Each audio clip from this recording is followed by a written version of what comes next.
Over 1,000,000 years ago, in the early Stone Age, man discovered something that would change the course of his evolution. Dependent on it for survival, this element evolved continuously over the millennia, culminating in a wide array of forms that man found fascinating and attractive. Today, it is enjoyed as an aspect of entertainment in the form of explosions, and this morbid fascination, refined over 1,000,000 years, refuses to wane. Why? Join us as we answer this thus far unasked question in the first few minutes of our documentary, and spend the rest of it discovering new points of view, exploring explosives, and just having fun.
In our childhood, we are introduced to explosives through the innocent medium of cartoons. We learn to laugh at them, blissfully ignorant of the impact it might have in real life. Fire. Gradually, the mediums of video games and movies also attempt to attract us through visuals of glorious destruction, which are now a must in any big-budget Hollywood production. Why people get enthralled with this is there are different reasons for it again. If you look at it in a biological perspective, if you have a scene where there is an explosion happening, let's look at that scene. There is a noise, there's a booming noise, there's a lot of color, there's a lot of activity happening. So what happens is all your sense organs are nearly activated, and hence the whole neuron world of your brain is getting activated. ஒருத்தன் வந்து அக்ரெசிவ்னஸை like பண்ணுறான் அப்படின்னா கண்டிப்பாக mature ஆகலாம் தான் அர்த்தம். அந்த age தான் வெரி இம்பார்ட்டன்ட். 15 to 25 அந்த ஏஜில் வந்து கண்டிப்பாக மோஸ்ட் ஆஃப் த நீங்கள் சொல்கிற 80% வந்து லைக் பண்ணுவாங்க. Let's see what those destructive beings have to say about it. ஆக்சுவலாக அதை பற்றி யோசிச்சது கிடையாது வரைக்கும், பட் ஜாலியாக இருக்கும் அதை பார்க்கும்போது. I think it's because of Michael Bay that most of our ideas of violence and explosion itself changed. The entire idea behind Transformers was loud noise and explosions and everything. It looked good, it sounded good, and it was attractive. Gives you a kind of emotion that you don't experience regularly because you don't see explosions. Severely indoctrinated by action, so I almost expect it in like every form of multimedia that I consume. It's pretty exhilarating, so and enjoyable and different. The anticipation of something blowing up, the noise, it pumps up your adrenaline. You look at children, they're always mastered by someone in their life. So they might have a lot of frustration. These video games are places where they become masters. And that catharsis puts them into that video game.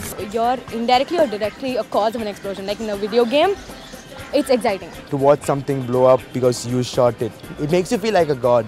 In gaming, yeah, like blowing up stuff is pretty fun. We are all born with a tendency towards aggression or violence.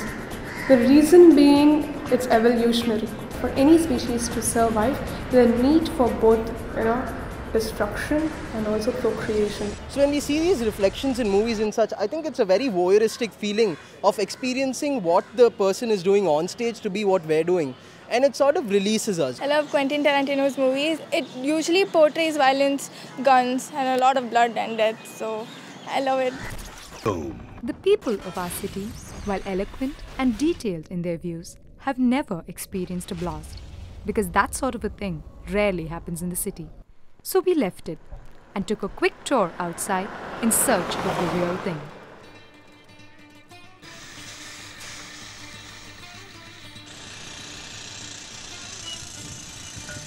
சிட்டியில் கூட இந்த மாதிரி பார்த்துருக்க மாட்டாங்க. ஆனால் அழகாக அந்த வேட்டாகும்போது பூத்தொட்டு மாதிரி எவ்வளோ அழகாக பறகுது பார்த்தீங்களா. இன்னும் கூட அந்த கிராமத்தில் நான் அப்பப்போ பார்க்குற போது எனக்கு எவ்வளோ சந்தோஷமாக இருக்குது தெரியுமா. அந்த அளவுக்கு ஒரு இதுவாக ஆர்வம். ஆனால் அது வேட்டுன்றப்போ கொஞ்சம் பயம்தான் மனசில், இதை கல்லுக்கு மேலே விழுந்துடணும். ஆனால் தொலைவுலேருந்து பார்த்தோம்னா அவ்வளோ அழகாக இன்ட்ரெஸ்டாக இருக்குது. இந்த லாஸ்ட் வீடு நம்மள தான். இந்த லாஸ்ட் வீடு இங்கிருந்து கல் நம்ம மூட்டாண்டு வருது. கல் அப்படியே சும்மா சர்றன்னு வரும். வரும்போது இந்த கல் பார்த்தோம்னா நம்ம அப்படி விட்டால் கூட டக்குன்னு மாறிடலாம். ஆனால் ஆபத்து தான். இருந்தாலும் ஒரு சந்தோஷம் ஒன்று இருக்குது.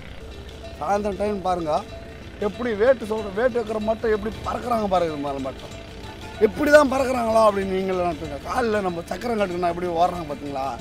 அந்த மாதிரி சருன்னு வர்றாங்க இந்த இது மேலே. உண்மையிலே அந்தளவுக்கு ஒரு இன்ட்ரெஸ்டாக இருக்குது. வேட்டைன்னு கற்றுவாங்க. அது வெடிக்கும் போது அவ்வளோ அழகாக கல் அப்படியே பெரியத்தோட சைஸு இந்த சைஸை மட்டும் பறக்குது. பெரிய பெரிய கல்லாம் அப்படியே 2-3 பால்ட்டு வச்சு அங்கே விழுந்துடும்.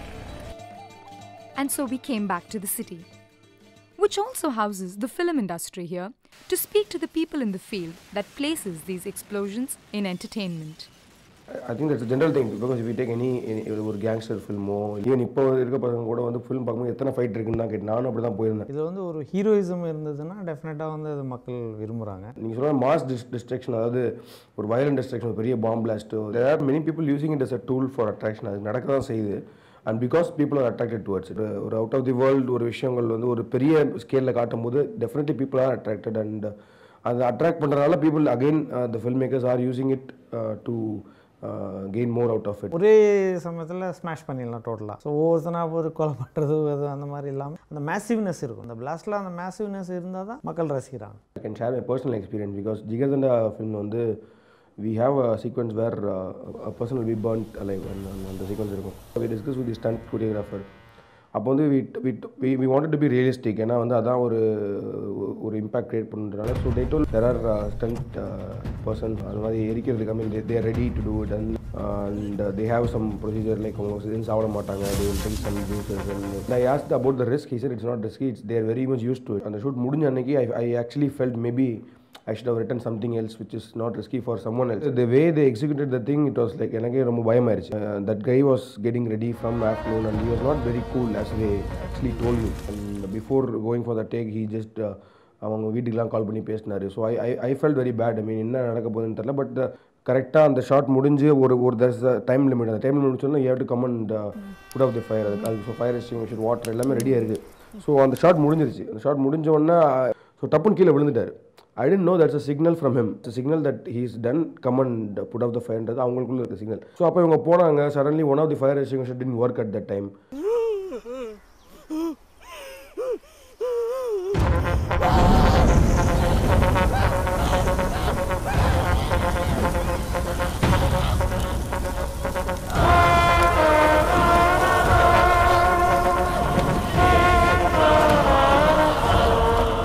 But anyway, it was all fine and he was good and everything and it was all.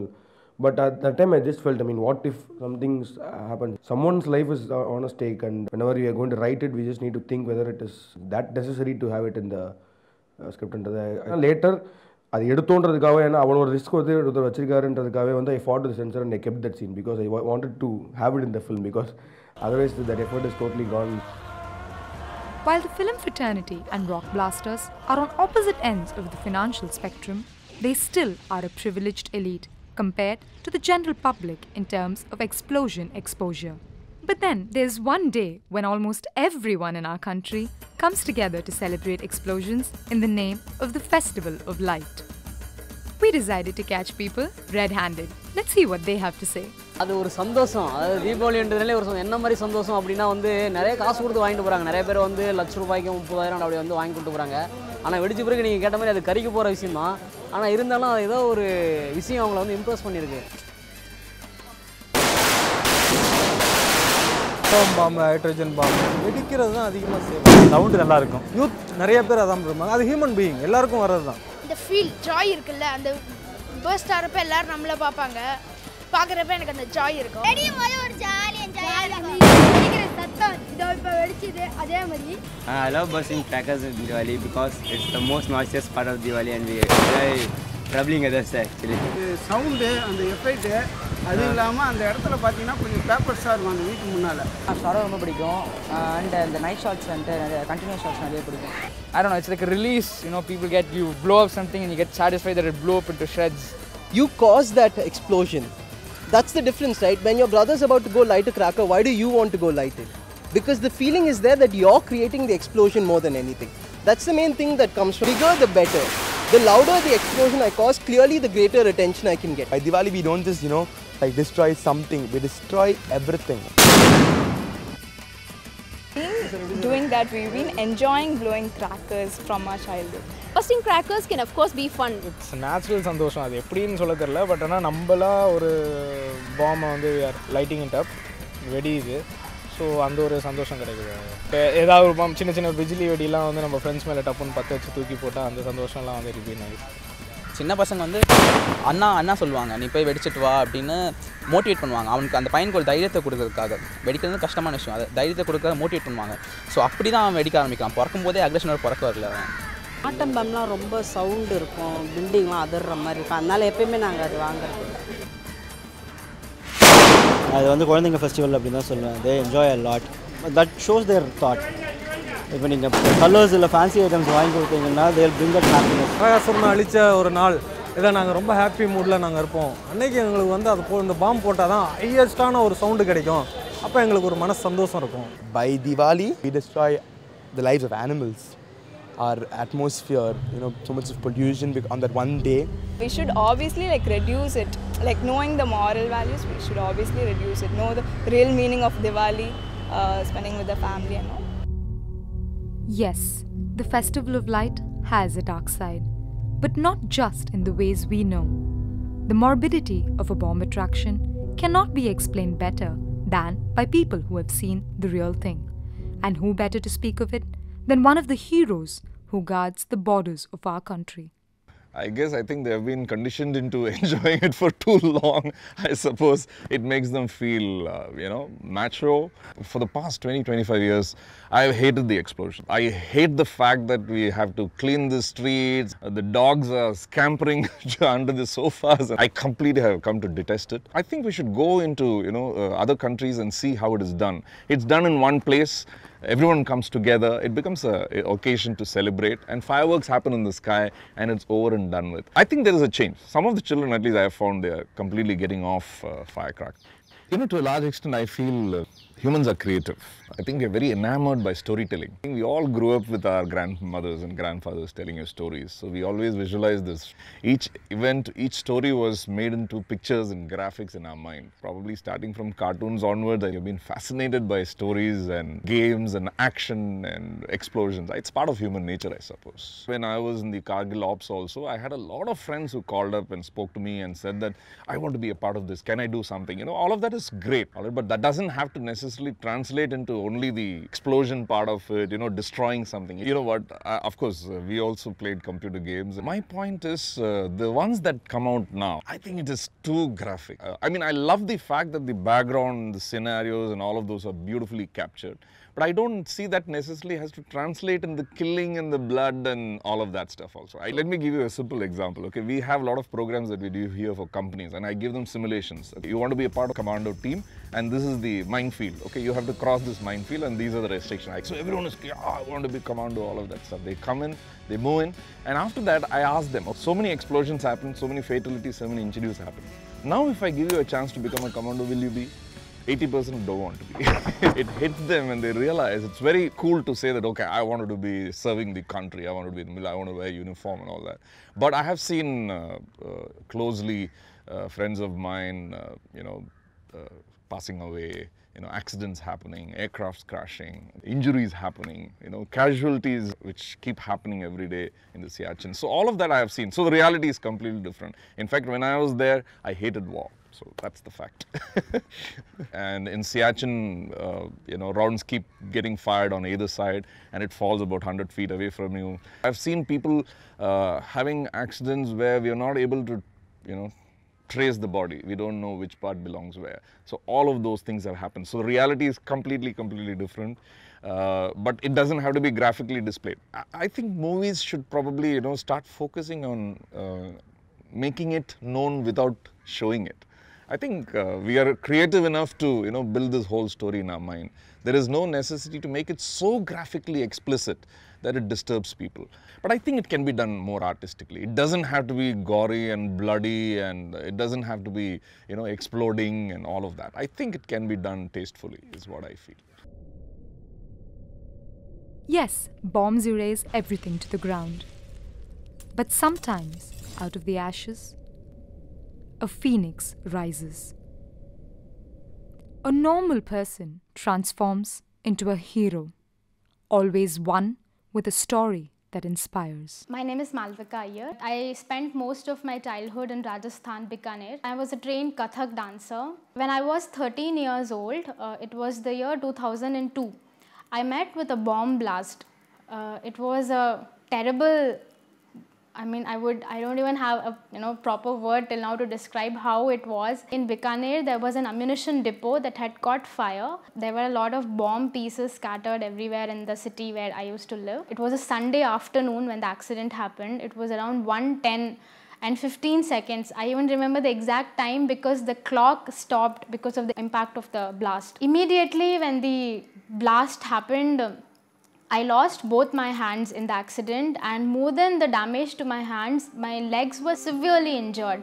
And when I opened my eyes, the room was dark, it was smoky, there was this pungent smell. It was a mix of my blood, that smoke and everything. And they say that it was a very terrible sight. I mean, both my hands had, they just both were gone that moment, and it was just blood and bone, just directly out there visible. And when my mom started screaming, she's screaming in Hindi that meri beti ke haath chale gaye. My daughter lost her hands. My daughter lost her hands, like that she was screaming. That's when I understood. I had lost 80% blood. My BP was 0 throughout. There was no chance that I would survive. The doctors had given up. I survived that night. I was hospitalized for 2 years. I saw the blood, I saw the skin. It was like, how we slice a tomato and how the flesh is.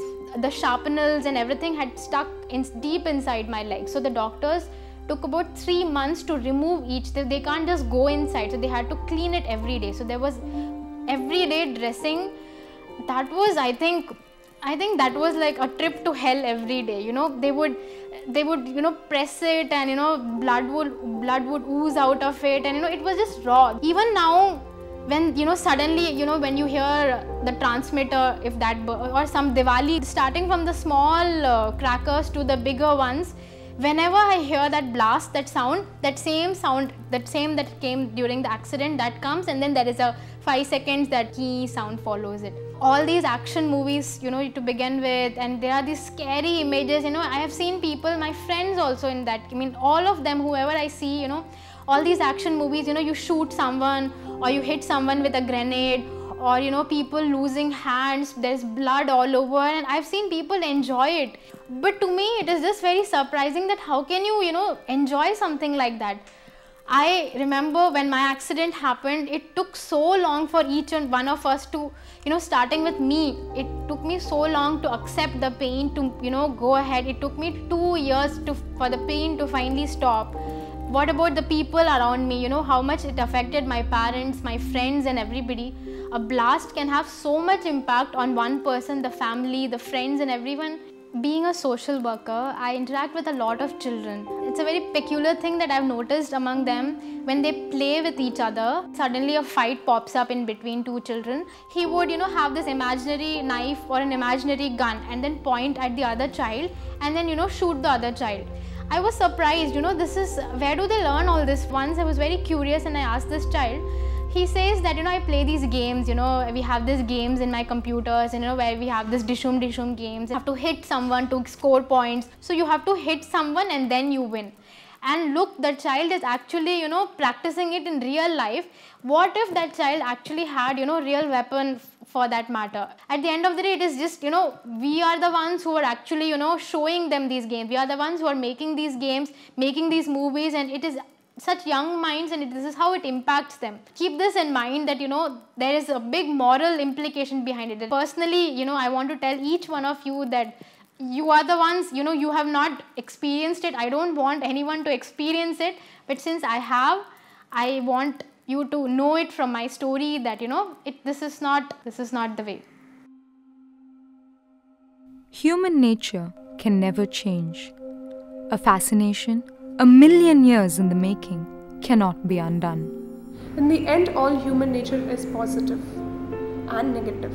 Movies, because it is a form of art which can reach so many people, there's a kind of responsibility involved. Media has such a big impact. You are directing a movie and you are influencing a child, a young child's mind. I'm sure you can be the one to influence the same child and talk about how there can be a very peaceful environment, right? If the child is learning from you that, if I'm angry, if I want to hurt someone, I can just, shoot the person, or I can just, throw a grenade on that person and that person will get hurt.